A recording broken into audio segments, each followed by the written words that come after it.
Araw-araw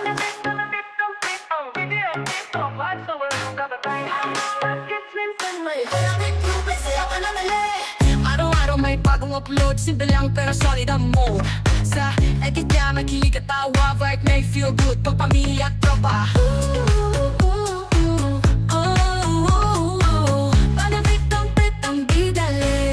So, ayan guys, tuloy-tuloy tayo sa ating biyahe, no?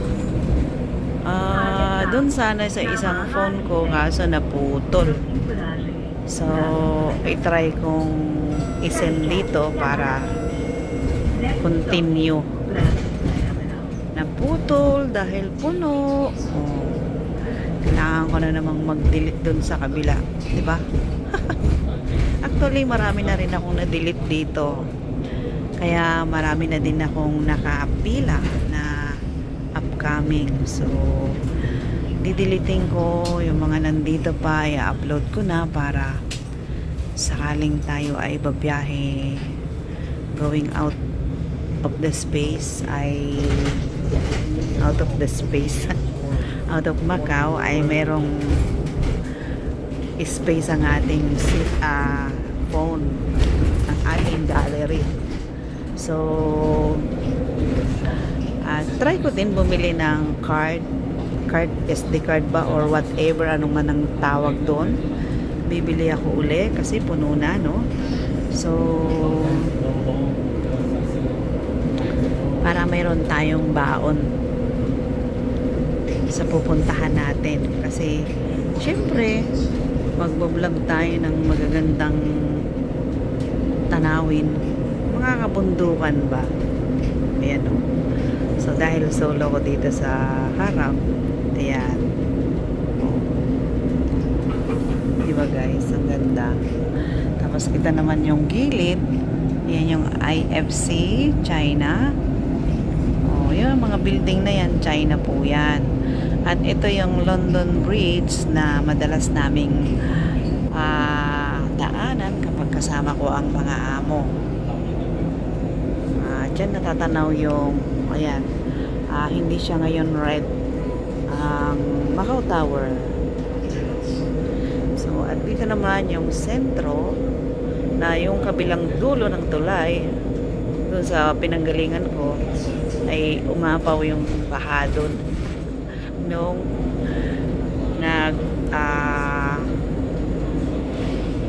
T10, Typhoon 10. So pwede rin pong dumaan dito, at dito din sa tulay na to tumalan yung Aling Inchik na hindi na nakita. Maraming naghanap pero wala na, lumubog na sa putik kasi doon po sa dulo ay puno yun ng putik dahil kakatambak syempre bumabaw na dahil hindi naman talaga paano yung tubig dito kagaya ng dagat, kasi ano po ito lake, malaking lake ito. Ganda ng Macau Tower, oh. At dream ko yung church na yun, oh. Yun, sa tuktok. So, dream ko mapuntahan kapag free na ako.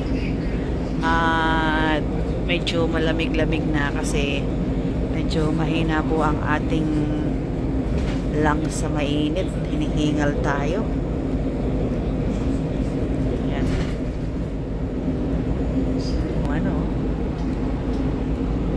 Lisboa. Ito ang Lisboa. Diba? Sa simple, sa sukat niya, at tayo ay bababa na dito. Kasi hanggang dito lang po ito sa sa Lisboa. So, oops, magalaw. Ibababa na dito dahil ang sinakyan po natin ay 39 lang. Kailangan natin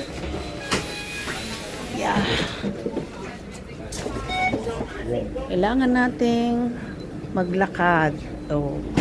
So, pwede ka namang sumakay ulit. Pero, as long as malapit naman oh. So, lakarin na lang natin guys, diba? Kunti lang naman ang ating bit-bit. Isang knapsack, isang paper bag. Oh. So, pwede ring dito. Pwede ring dyan. Ayan. Ito po ang view kapag gabi. Ayan yung Yoho Treasure Island. Ito ay nagbabago ang kulay. Ayan. Yung may star na yon ay Star Hotel. Win. Ayan. At ang lumang Lisboa, hindi pa rin tapos yung kanilang pag-renovate. Ito naman yung malaking Lisboa. Pero may kasunod na yan. May mas malaki pa dyan. So, diretso ko dito. Lakad na lang para tipid. Exercise. Diba? Long ang ating dala-dala ay talagang dala. Kasi nga medyo puno yung aking knapsack. Ayan FIT. Yan. Diyan nakatira yung aking isang kaibigan na si Alma. Tinuruan ko din mag-YouTube. Alma Pagaspas. Yun. Ewan ko lang kung tinutuloy niya pa. Kasi suko din siya Kapag kasi wala kang tiyaga, yun. Saan ba tayo dadaan guys? Dito na lang tayo. Lagi na lang Lisboa. Makasawa rin. Oh my God. Ang aking kamay ay magalaw. Dahil mayroon tayong mga abubot sa likod. 2 bag. Isang knapsack. So, ayan, nakapasok na ako dyan guys. Sa China Bank. So, maganda yung mood ni Amo. Kinausap ko siya. Pumayag naman. 8 months. 8 months. Oh. Bless tayo. Sabi niya, dadalhin mo ba sa Pinas? Yes, ma'am. Makakalusot lang naman, di ba? Maganda yung mood niya. Sabi niya, remind mo sa akin. Siyempre, ganyan lang ang buhay. Pagpayag, go. Pag hindi, sorry. Ganun lang yun Nasa magandang usapan lang ika nga.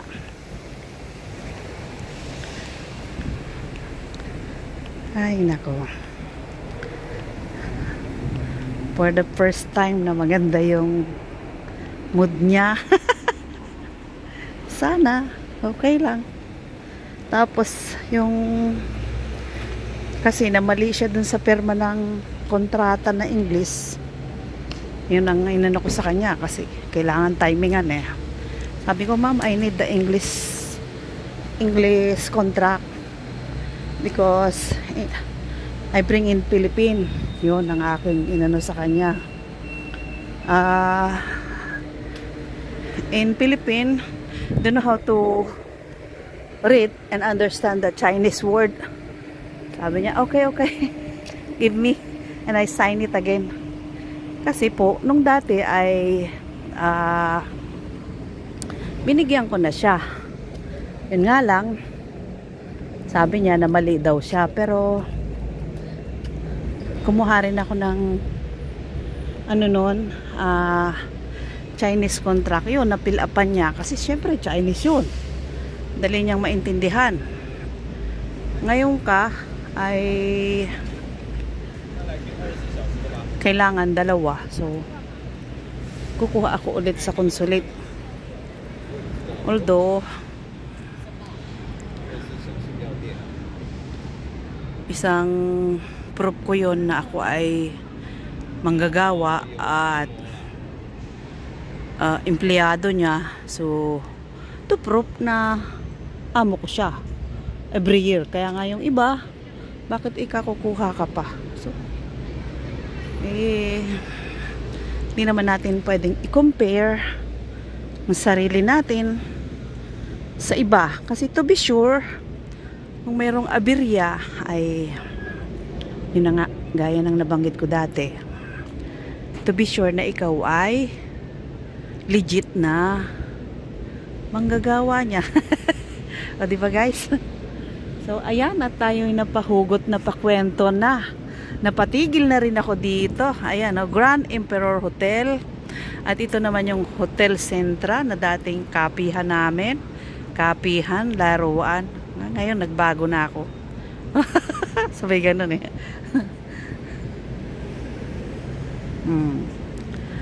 Maraming salamat po sa inyong lahat. Dito lang naman ako sa gilid ng Lisboa. Thank you, thank you. I love you all. Goodbye. Salamat sa support. Good evening. Chup chup mama. Love you. Shout out to all my members. Shout out sa palagiang nandyan na nakasupport. Kahit minsan ay nabisi tayo, no? So mabawi na lang tayo sa pa-replay. Yan po ay hindi ko actually wala namang harang dito, no?